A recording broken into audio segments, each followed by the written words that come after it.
A haunting reality lurks within the ferocity of nature's most dangerous and fierce animals. There are predators in the wild who are capable of taking down even the strongest people. However, most predators prefer an easy target, one they can take down without too much of a fight. Being slower, smaller, and more curious, children have oftentimes fallen victim to one of these beasts. Hit that like button and subscribe right now. These are 3 of the worst animal attacks on children covered on the channel so far.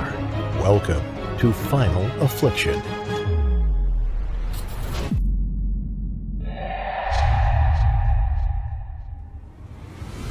Christian Prinsloo was visiting his grandmother for the 2-week school holiday that began at the end of March. In South Africa, this is a busy time for most adults, since business and work goes on just as it usually would. Luckily, Christian had plenty of family and cousins that he could go visit during the holidays, but he opted to stay with his maternal grandmother instead. Mari Stridham. Even though she was 75 years old, she and Christian were very close to each other, and the boy genuinely enjoyed spending time with her. But there was another reason that Christian, or Tien, like everyone called him, liked to visit his gran.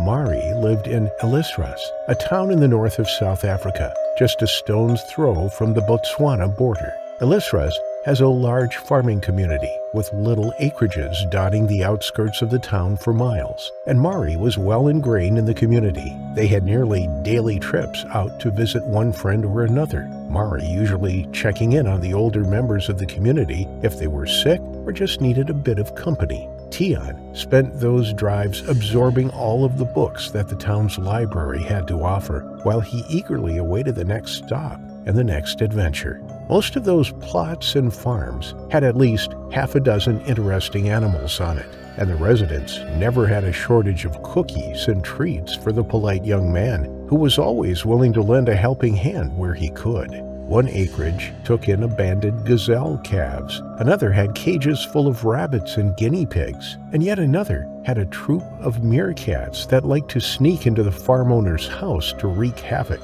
It was every 11-year-old's dream holiday, but none was more interesting than the plot they were visiting on that April in 2017. This couple kept real-life lions. It might sound extreme to us, but there are quite a few such places in South Africa. Usually, people raise abandoned cubs by hand, either to extend breeding programs, to reintroduce them into areas where inbreeding or poaching has affected the big cat populations, or just to sell off to private collectors and zoos around the world. It's a dangerous profession, but one that's taken very seriously, and always with the magnificent animal's future at the forefront.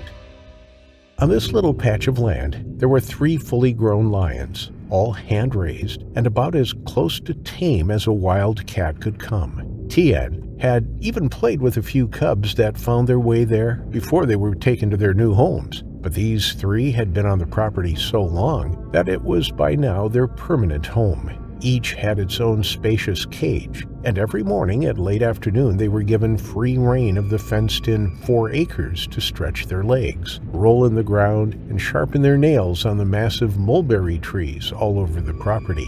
Their owners never allowed visitors to come over during the lions' free time, and only the husband and wife ever fed them. But by the time Tien and his gran arrived, they'd already been out for their walk and had been fed and returned to their holdings, so there was no danger to either of them being on the property at that time, or at least that's what they thought. Mari and Tien spent a few minutes chatting with the owner's wife, whose husband was out of town. Mari had known the couple for years, and so did Tien. This was just a social call to catch up over a cup of tea and to make sure that all was well with the woman who was alone so far out of town. While Mari busied herself in the kitchen with making tea for all of them, the wife stepped away to attend to an errand at the back of the house, leaving Mari and Tien in the kitchen. Tien, returning the milk to the fridge, didn't see the adult African lion poke his nose into the open kitchen door. Apparently, someone had not closed its heavy metal gate properly, and predictably, it used its newfound freedom to come to investigate Mari and Tien's unfamiliar scents. Mari saw it immediately and as soon as her eyes fell on the creature, she moved in between her grandson and the beast in one swift motion. Tian heard her call out to him softly, and to his horror he saw what was standing right in the kitchen door. Tian was not some uninformed child. He knew full well that no matter how much a lion's been in contact with humans, it's never truly tame. The ice-cold fear that coursed through him was nearly enough to fossilize him where he stood. But his grandmother, calm and without taking her eyes off the cat, told him to get out of the kitchen and into the safety of the house. Tian did as he was told, but he wasn't as calm as Mari. Tian spun around and began to run. The moment he did, he became just another gazelle fleeing from a hunter, just like any other prey running for their lives. And even though the lion was well fed and not at all hungry, all of its natural instincts kicked into gear. In that instant, it sprang into action, knocking Mari to the ground, and with 2 strides it leapt through the air, landing on Tian's back before the boy even made it halfway across the kitchen.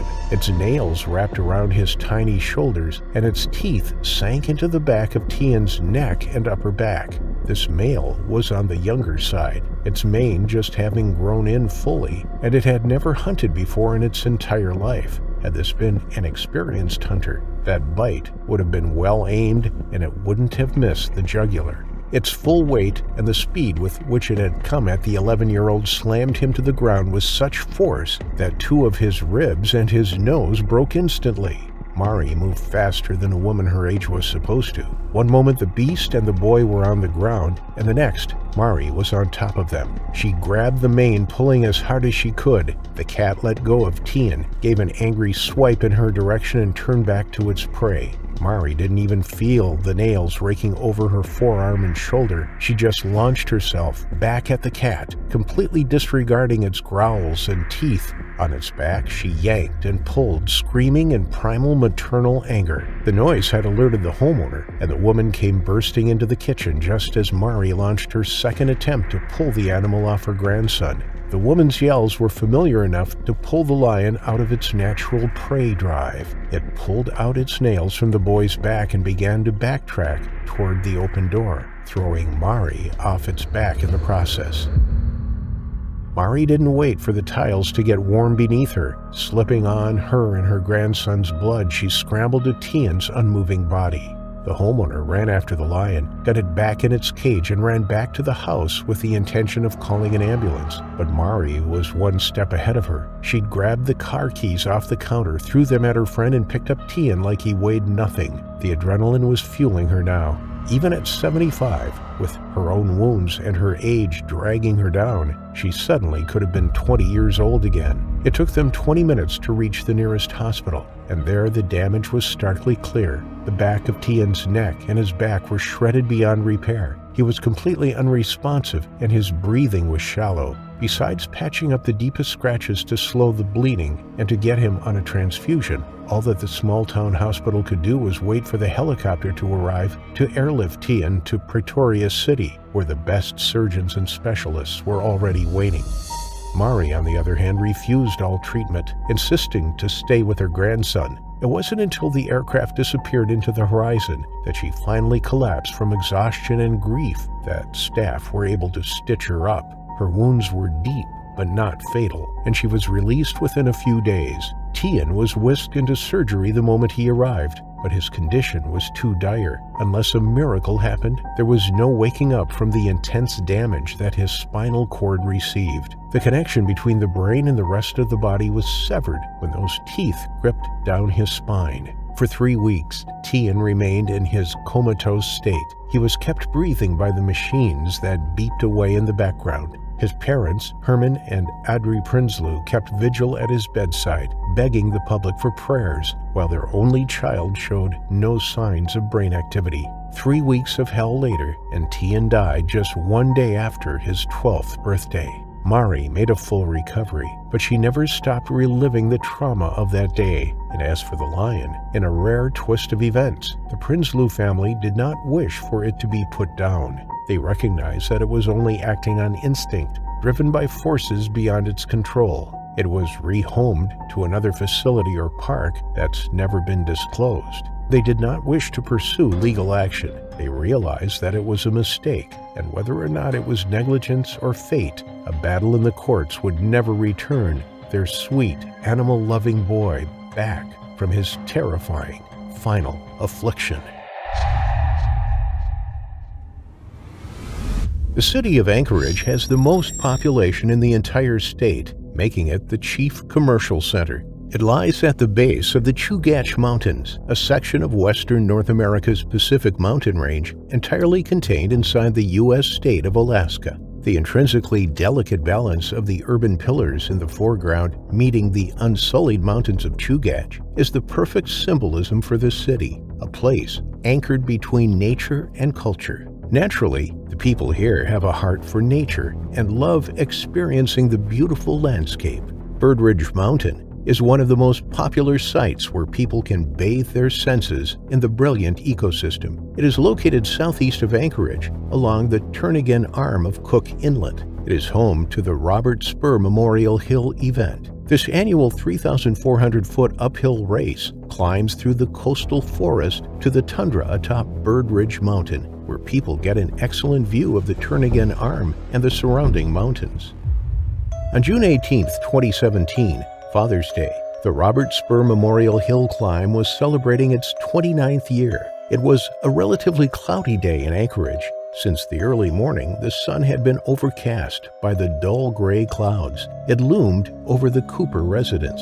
Patrick Cooper and his mother, Katrina, had just finished their preparations for the race. Katrina carefully instructed Patrick on where to go, what to do, and how to stay away from the highway. With all the details ironed out, it was time for them to head out. It was 9:30 a.m., and nothing was seemingly out of the ordinary. Patrick was excited to participate in this race, as he was naturally competitive with all the school activities he had joined. Running this trail with his mother was extra special. Patrick would be joining the juniors division of the race, while Katrina would be in the adult division. It was a few minutes before they began. Patrick and Katrina, along with the other participants, had just arrived at the starting point. Unbeknownst to the Coopers, this event would change their lives forever. Katrina switched her phone to airplane mode, saving as much battery life as she could while the race was ongoing. Patrick was beside her, lightly springing with eagerness as he was having the time of his life. When Patrick was born at the Providence, Alaska Medical Center, he spent nearly 2 months in the neonatal intensive care unit. Born a premature baby, Patrick had a lot of problems and disabilities. Eventually, the doctors discovered he had a seizure disorder, autism, and ADHD. After being released from the hospital, Patrick spent another 2 months with his birth family. However, his parents, being disabled people themselves, eventually realized they were inadequately equipped to care for Patrick's special needs. They came to the difficult conclusion of putting him up for adoption.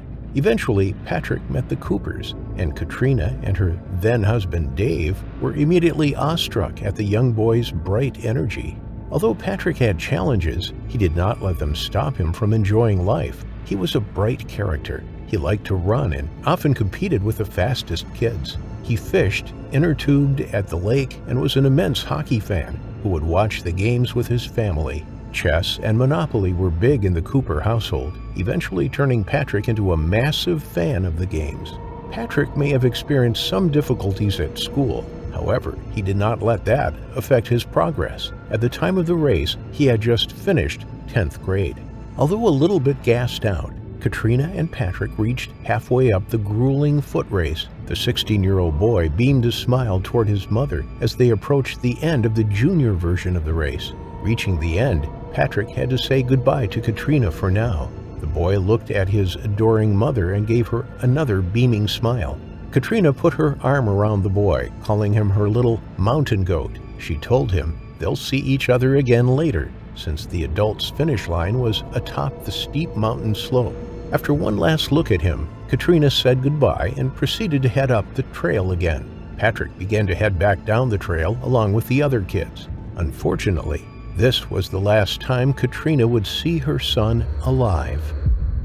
The downhill trail was a less challenging route, but it was by no means easier. However, the other kids accompanying Patrick made the time pass by more quickly. They chatted and laughed. They celebrated that the hard part of the race was already finished. The carefree atmosphere among the kids was infectious, and Patrick lost focus. Coming upon a confusing junction along the trail, Patrick decided to take a different turn away from the other kids. Unfortunately, it was a wrong and fatal turn. Here, nobody was walking alongside Patrick.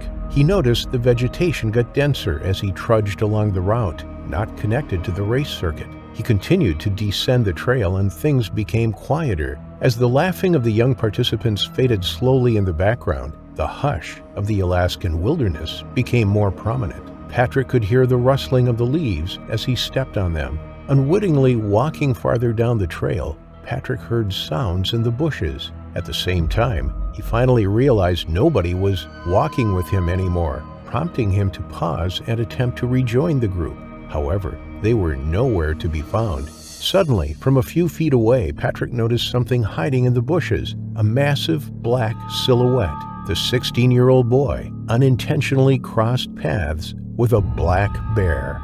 The creature blocked the path Patrick came from, effectively separating him farther away from the crowd. Patrick paced deeper into the wrong trail as the bear sized him up, stalking and following his every step.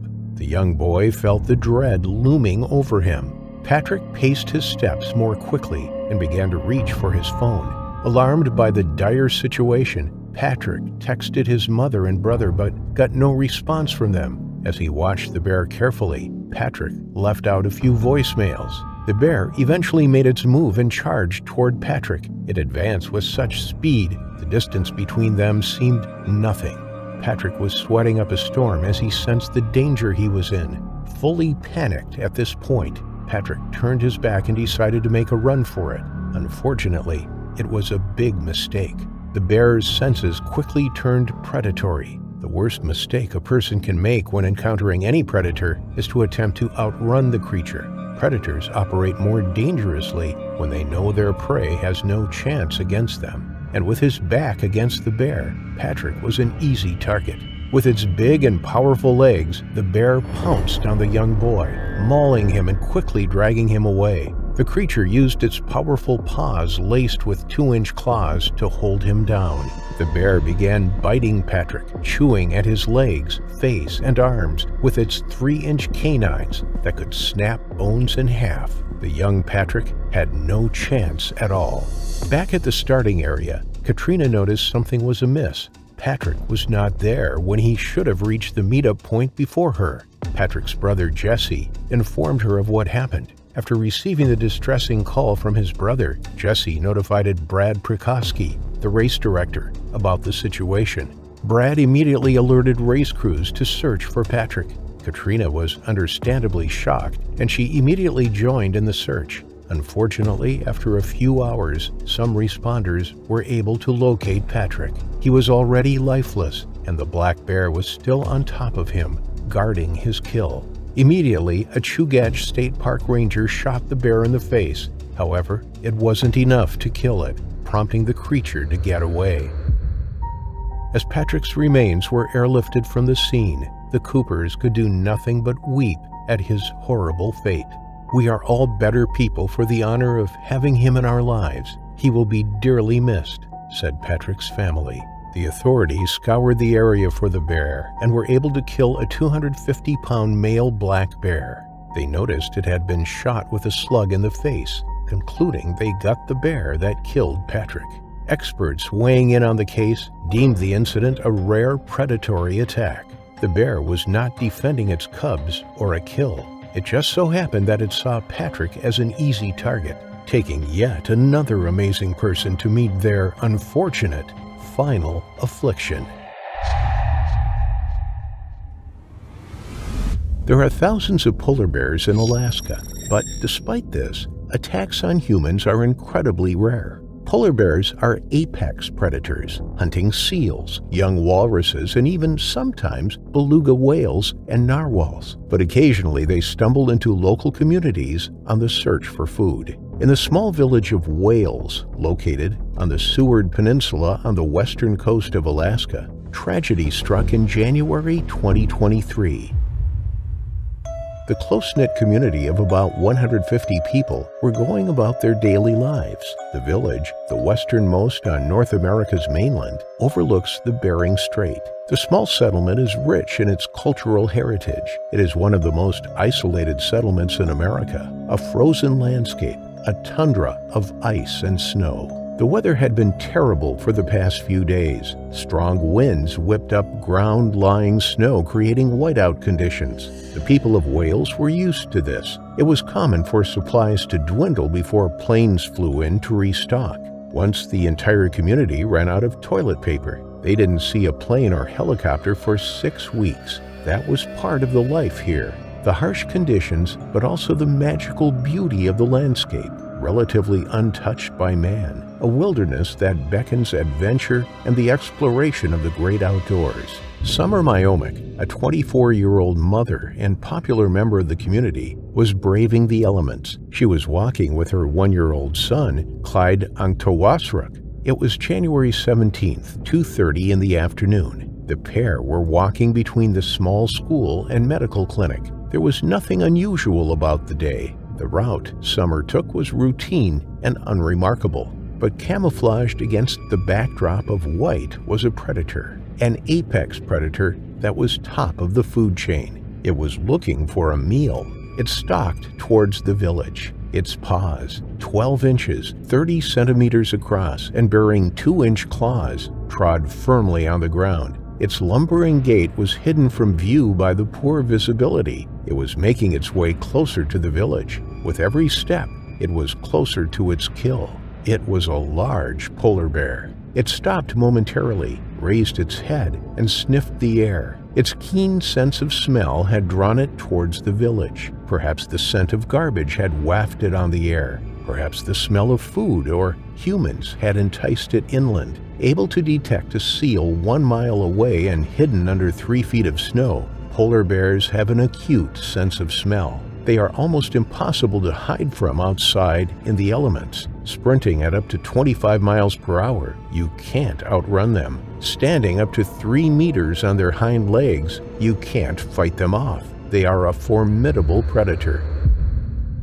Summer was just yards from Wales' Kingikmuit school gates when she heard a commotion. The bear had entered the village. Screams rang out as terrified locals made a dash for cover. A house, a shop, a car. Unbeknown to Summer, the polar bear was on a rampage. It chased people as it thundered through the streets. It was hungry. It was on the prowl. When it spotted an easy meal, it made a run for it, its huge, powerful body racing towards unsuspecting residents. But for Summer, who was just passing by the school, she had nowhere to hide, nowhere to run, and the polar bear spotted her outside the school gates. It ran at her, slowly at first, and then gaining speed. Its eyes were fixed on the young mother and her baby. Fearless and powerful, it came in for the kill. In a moment of panic, a moment of sheer terror, children inside the school grounds began screaming. They could see the menacing bear coming in for the attack. It leapt onto Summer, knocking her to the ground. There was nothing she could have done. There was nothing young Clyde could have done. The pair were in the wrong place at the wrong time. They were no match for a 1,500-pound, 700-kilogram bear. Teachers from the school came running outside. They had heard the commotion. They could hear the screams from their terrified pupils and the cries from Summer and her boy. As the polar bear launched its attack, the teachers grabbed the children and rushed them inside. But the bear spotted them. It had made a kill and now it wanted more. It ran at the school doors, trying to force its way inside. The head teacher, Dawn Hendrickson, slammed the school door shut, bolting it from the inside. The polar bear's powerful front paws rapped on the door. Would the door hold its weight, or would it buckle, allowing the bear to enter and wreak havoc amongst staff and students there? They all held their breath, not daring to move, not daring to utter a sound. The young children's faces were a picture of terror, their eyes wide open, their hearts in their mouths, as their teachers tried their best to keep them quiet. Staff locked the school down. They remained silent, listening, waiting,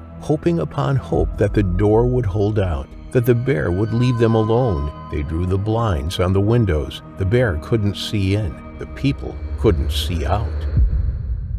they managed to get word to the community that there was a bear on the loose. A short while later, staff and students heard the crack of a loud gunshot from outside. Peering through the window blinds, they could see the polar bear. It lay slumped on the ground outside the school gates. It lay motionless, still. It was dead. The weather had been so bad that Wales had been inaccessible. Strong winds and blizzards had caused whiteout conditions. Lights on the gravel runway were undetectable. When weather is good, up to 6 small planes land on the gravel each day. But this lifeline to the outside world is tenuous. It is often cut when weather is bad. This time, help was a day away. State troopers arrived at the scene the next day.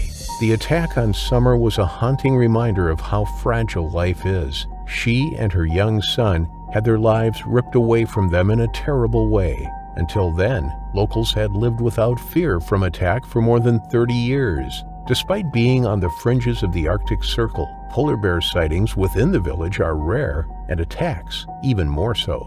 The district's chief school administrator, Susan Nedza, described the community as dealing with crippling grief. Summer was a much-liked young lady. She was sweet and kind, a devoted mother. The school was closed to the lessons for the rest of the week, but it was left open as a refuge for those who tried to come to terms with what happened on its doorstep. The school provided meals and counseling for those in need, people coming together at a time of grief. Jeff York, Senior Director of Conservation at Polar Bears International, was shocked and surprised by the attack. When asked to comment on the bear's behavior, he stated that the bear must have been desperate for it to have chased multiple people. It wasn't an opportunistic attack. It was in the village to make a kill, and it would stop at nothing until it had done so. Although immediately north and south of Wales, there is now water at that time of year instead of ice due to a warming climate, there is still plenty of ice close by for the bears to hunt on. It's very unusual for a polar bear to leave its typical hunting ground to search elsewhere. It doesn't make sense. But with less sea ice encouraging polar bears to hunt ashore and more human activity in the Arctic, attacks are on the rise. Community members in Wales developed a polar bear patrol program to keep its residents safe. Unfortunately, this was discontinued due to a lack of funding, a decision that had resulted in a mother and her 1-year-old son meeting their unfortunate final affliction.